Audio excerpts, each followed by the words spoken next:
Hello किरण family में आपका स्वागत है। श्रीमद् भागवत महापुराण पढ़ने जा रहे हैं। श्री गणेशाय नमः।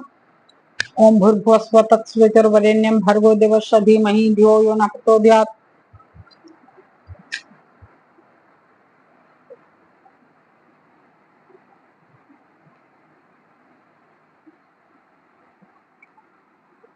श्री राधा कृष्णाभ्याम नमः।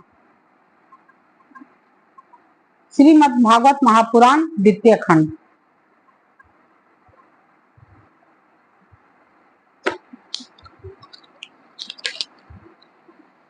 दसम स्कंद।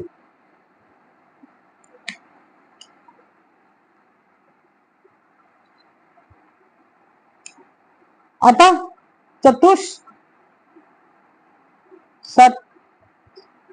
चतुष्ठितमो अध्याय 64 अध्याय निर्ग राजा की कथा। श्री सुखदेव जी कहते हैं, प्रिय परीक्षित, एक दिन सांब, प्रद्युमन, चारुभानु और गद आदि यदुवंशी राजकुमार घूमने के लिए उपवन में गए। वहां बहुत देर तक खेलते हुए उन्हें प्यास लग गई।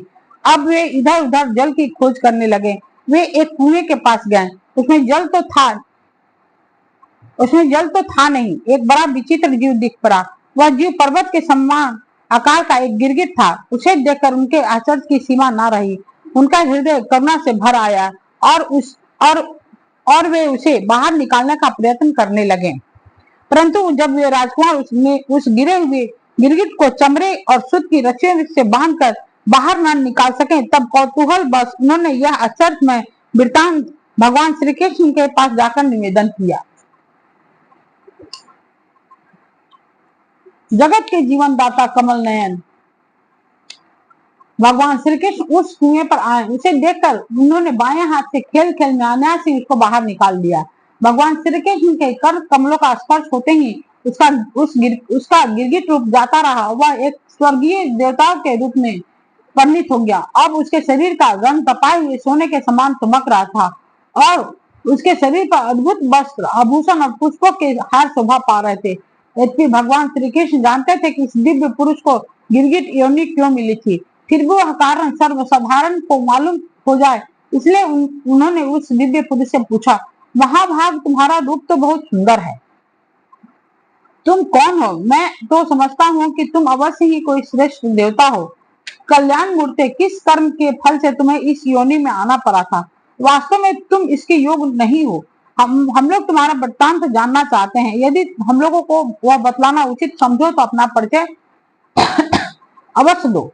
श्री सुखदेव जी कहते हैं, परीक्षित, जब अनंत मूर्ति भगवान श्री कृष्ण ने राजा निर्ग से, क्योंकि वे ही इस रूप में प्रकट हुए थे, इस प्रकार पूछा, तब उन्होंने अपना सूर्य के समान ज्वलयमान मुकुट झुकाकर भगवान को प्रणाम किया और वे इस प्रकार कहने लगे। राजा निर्ग ने कहा, प्रभु, मैं महाराज इक्ष्वाकु का पुत्र राजा निर्ग हूँ। जब कभी किसी ने आपके सामने दानियों की गिनती की होगी, तब उसमें मेरा नाम भी अवश्य ही आपके कानों में पड़ा होगा। प्रभु, आप समस्त प्राणियों की एक एक वृत्ति के साक्षी हैं। भूत और भविष्य का व्यवधान भी आपके अखंड ज्ञान में किसी प्रकार की बाधा नहीं डाल सकता। अतः आपसे छिपा ही क्या है? फिर भी मैं आपकी आज्ञा का पालन करने के लिए कहता हूँ।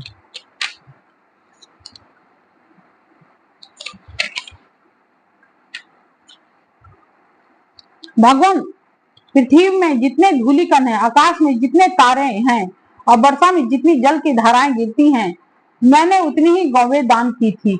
वे सभी गौवें दुधार, नौजवान, सीधी, सुंदर, सुलक्षणा और कपिला थी। उन्हें मैंने न्याय के धन से प्राप्त किया था। सबके साथ बच्चे थे। उनके सिंघों में सोना मर दिया गया था और खूंखों में चांदी। उन्हें वस्त्रहार और गहनों से सजा दिया जाता था। ऐसी गौवें मैंने दी थी। भगवान, मैंने युवावस्था से संपन्न श्रेष्ठ ब्राह्मण कुमारों को, जो सद्गुणी, शील संपन्न, कष्ट में पड़े हुए कुटुंब वाले, दंभ रहित, तपस्वी, वेद पाठी, शिष्यों को विद्या दान करने वाले तथा सचित्र होते वस्त्र आभूषण से अलंकृत करता और उन गौवों का दान करता। इस प्रकार मैंने बहुत से गौवें, पृथ्वी, सोना, घर, घोड़े, हाथी, दासियों के सहित कन्याएं, तिलों के पर्वत, चांदी, सैया, वस्त्र, रत्न, गृह सामग्री और रथ आदि दान किए, अनेकों यज्ञ किए और बहुत से कुएं बावली आदि बनवाए। एक दिन किसी अप्रतिग्रही दान न लेने वाले तपस्वी ब्राह्मण की एक गाय बिछुड़ कर मेरी गौओं में आ मिली। मुझे इस बात का बिल्कुल भी पता नहीं चला, इसलिए मैंने अनजाने में उसे किसी दूसरे ब्राह्मण को दान कर दिया।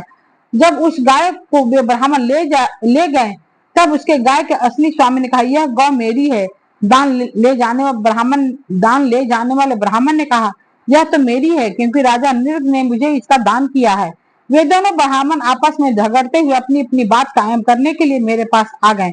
एक ने कहा, यह गाय अभी अभी आपने मुझे दी है, और दूसरे ने कहा, यदि ऐसी बात है तो तुमने मेरी गाय चुरा ली। भगवान, इन दोनों ब्राह्मणों की बात सुनकर मेरा चित्त भ्रमित हो गया। मैंने धर्म संकट में पड़कर उन दोनों से बड़ी अनुनय विनय की और कहा, मैं बदले में 1,00,000 उत्तम गौवे दूंगा, आप मुझे यह गाय दे दीजिए।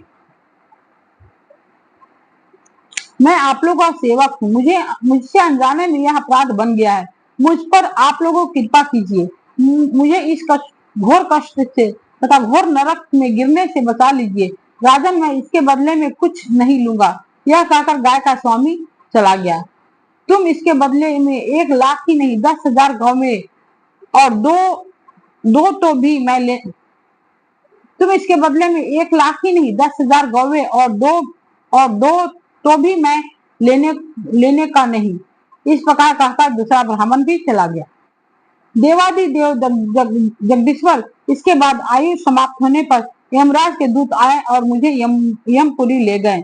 वहां यमराज ने मुझसे पूछा, राजन, तुम पहले अपने पाप का फल भोगना चाहते हो या पुण्य का?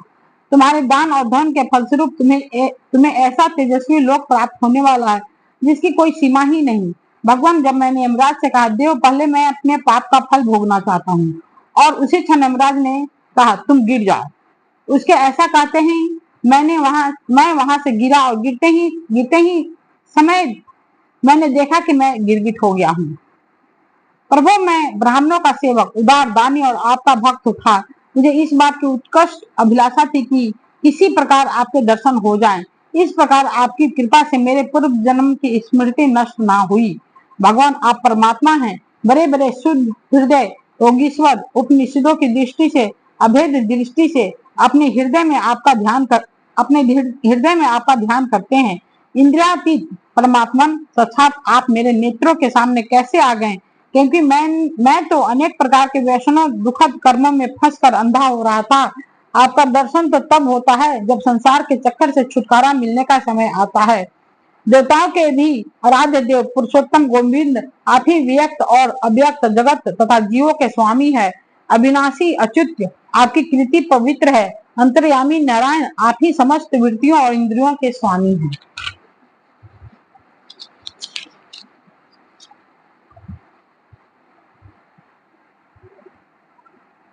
प्रभु कृष्ण, मैं अब देवताओं के लोक में जा रहा हूँ। आप मुझे आज्ञा दीजिए। आप ऐसी कृपा कीजिए कि मैं चाहे कहीं भी क्यों न रहूं, मेरा चित्त सदा आपके चरण कमलों में ही लगा रहे। आप समस्त कार्यों और कारणों के रूप में विद्यमान हैं। आपकी शक्ति अनंत है और आप स्वयं ब्रह्मा हैं। आपको मैं नमस्कार करता हूँ। सच्चिदानंद स्वरूप, सर्वांतरयामी वासुदेव श्री कृष्ण, आप समस्त योगों के स्वामी योगेश्वर हैं। मैं आपको बार बार नमस्कार करता हूँ। राजा निर्ग ने इस प्रकार कहकर भगवान की परिक्रमा की और अपने मुकुट से उनके चरणों का स्पर्श करके प्रणाम किया। फिर उनकी आज्ञा लेकर देखते ही देखते वे श्रेष्ठ विमान पर सवार हो गए। राजा निर्ग के चले जाने पर ब्राह्मणों के परम प्रेमी, धर्म के आधार देवकी नंदन भगवान श्री कृष्ण ने क्षत्रियों को शिक्षा देने के लिए वहां उपस्थित अपने कुटुंब के लोगों से कहा, जो लोग अग्नि के समान तेजस्वी हैं, वे भी ब्राह्मण का थोड़े से थोड़ा धन हड़प कर नहीं पचा सकते। फिर जो अभिमान बस झूठ मूठ अपने को लोगों का स्वामी समझते हैं, वे राजा तो क्या पचा सकते हैं। मैं हलाहल विष को विष नहीं मानता, क्योंकि उसकी चिकित्सा होती है, परंतु ब्राह्मणों का धन ही परम विष है। उसको पचा लेने के लिए पृथ्वी में कोई औषधि कोई उपाय नहीं है। हलाहल विष केवल खाने वाले का ही प्राण लेता है, और आग भी जल के द्वारा बुझाई जा सकती है, परंतु ब्राह्मण के धन रूप अग्नि से जो आग पैदा होती है वह सारे कुल को समूल जला डालती है। ब्राह्मण का धन यदि उसकी पूरी पूरी सम्मति के बिना भोगा जाए तब वह भोगने वाले उसके लड़के और पौत्र इन 3 पीढ़ियों को ही चौपट करता है। परंतु यदि बलपूर्वक हठ करके उसका उपभोग किया जाए तब वह पूर्व पुरुषों की 10 पीढ़ियां और आगे की भी 10 पीढ़ियां नष्ट हो जाती है। जो मूर्ख राजा अपनी राज लक्ष्मी के घमंड में अंधे होकर ब्राह्मणों का धन हड़पना चाहते हैं, समझना चाहिए कि वे जानबूझकर नरक में जाने का रास्ता साफ कर रहे हैं। यहाँ ब्राह्मण मतलब जाति ब्राह्मण नहीं, वेद जानने वाले ब्राह्मण जो वेद जानते थे। वे देखते नहीं कि उनके अध पतन के कैसे गहरे गड्ढे में गिरना पड़ेगा।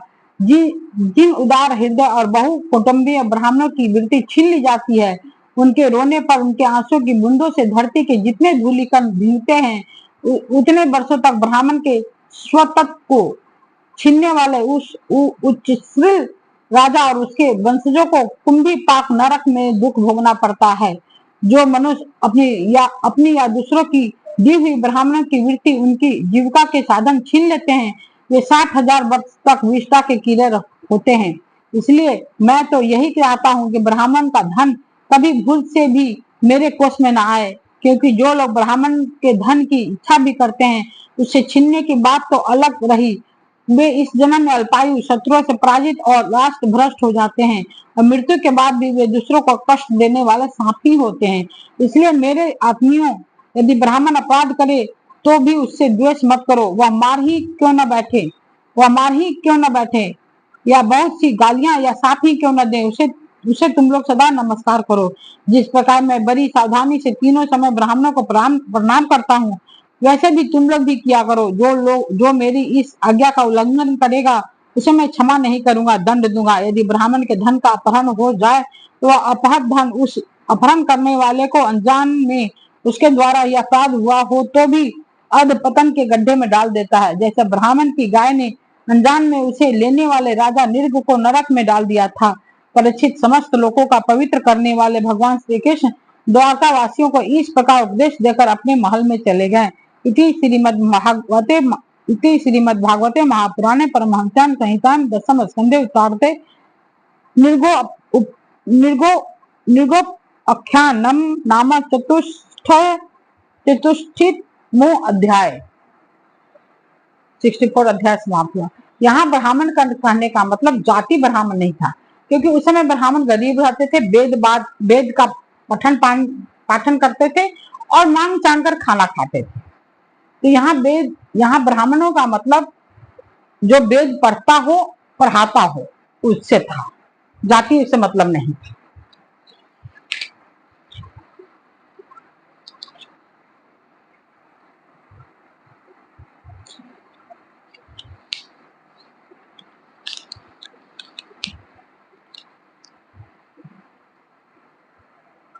ओम भूर्भुवः स्वः तत्सवितुर्वरेण्यं भर्गो देवस्य धीमहि धियो यो न प्रचोदयात्। ठीक है दोस्त, हरिओम।